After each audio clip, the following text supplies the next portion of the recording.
10 నెలలు కూడా కాలే మేము అధికారంలోకి వచ్చి 10 ఏళ్ళు ఈ రాష్ట్రాన్ని దోసుక తిన్న మీరు ఇవాళ ఆగర్భ శ్రీమంతులు ఎట్లయినరు? మీరు మాత్రం ఫామ్ హౌజుల్లో ఉండాలి.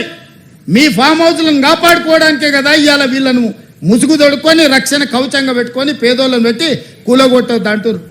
ఇవాళ ఇన్ని మాట్లాడుతున్న కేటీఆర్ జన్వాడలో నీకున్న ఫామ్ హౌజ్ అక్రమ నిర్మాణం కాదా? అది కూలగొట్టాలనా వద్దా నువ్వు చెప్పు.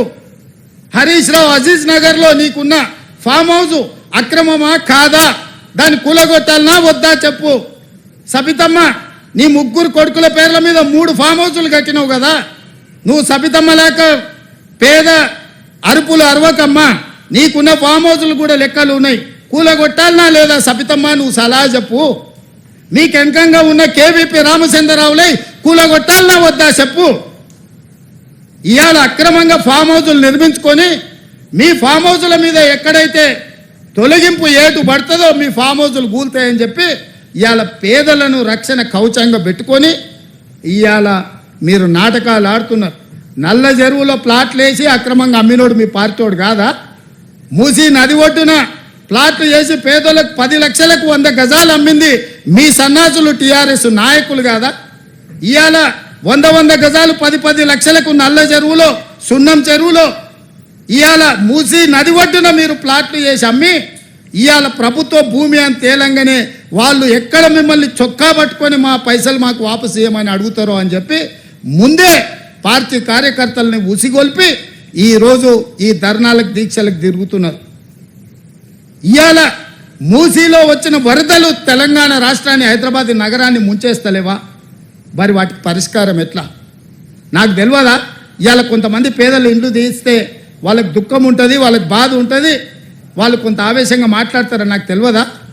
రాజకీయంగా లాభమో నష్టమో ఉంటుందో నేను అంచనా వేయలేనా?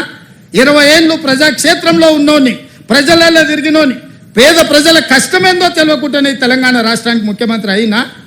కానీ నగరాన్ని కాపాడుకునే బాధ్యత మన మీద లేదా? మీరు ఆలోచన చేయండి. ఇవాళ హైదరాబాద్ నగరానికి తాగునీరుని అందించిన ఉస్మాన్ సాగర్, హిమాయత్ సాగర్లో బల్చినోళ్ళు బల్చి కొట్టుకుంటున్నోళ్ళు ఫామ్ హౌజులు కట్టుకొని వాళ్ళ డ్రైనేజ్ తీసుకెళ్లి ఆ గండిపేటలో హిమాయత్ సాగర్, ఉస్మాన్ సాగర్లో కలిపితే వాళ్ళ డ్రైనేజ్ నీళ్లు హైదరాబాదు నగరం తాగాలనంట. ఈ నా కొడుకులు చెప్తున్న భాష గది. ఇవాళ ఆ ఫామ్ హౌస్ చుట్టూతో కట్టుకున్న ఇల్లు ఎవరివి? కేటీఆర్కు లేదా? హరీష్కు లేదా? కేవీపీ రామచంద్రరావుకు లేవా? చుట్టూతా మీరు కట్టుకున్న ఇండ్ల డ్రైనేజ్ హైదరాబాదు ప్రజలు తాగునీళ్ళ కలిపి మా ఇల్లు కూలగొట్టొద్దు కాబట్టి ముసుగు దొడకడానికి మూసీ కావాల్సి వచ్చిందా మీకు? మూసీని అడ్డం పెట్టుకొని ఎంతకాలం బతుకుతారా మీరు? ఎంతకాలం తప్పించుకుంటారు? వారం రోజులు, 10 రోజులు, 15 రోజులు, నెల రోజులు అయినా వదల మీ భర్త మీరు అనుకుంటూనే ఒక్కనొక్కని చింతపండు చేస్తా. మూసీ పేదలకు ఏం చేద్దామో చెప్పండి. ప్రతి పేదవాడికి మంచి కాలనీలు చేసి ఇల్లు కట్టిద్దాం చెప్పండి. ప్రభుత్వం దగ్గర భూమి లేవా? ప్రభుత్వం ఏమైనా గొడ్డుపోయిందా? జవహర్ నగర్లో 1000 ఎకరాలు ఉంది ప్రభుత్వాన్ని.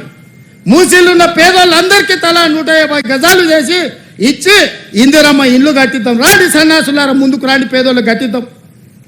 ఎవరైతే నమ్మి మోసపోయి కట్టుకున్నారో వాళ్ళ ఇల్లు కట్టడానికి ఎంతైందో నష్టపరిహారం ఇద్దాం, ప్రభుత్వం ఖజానా నుంచి పంచుదాం. రాండి, అందరం కూర్చొని పంచుదాం ఒకటే వేదిక మీద.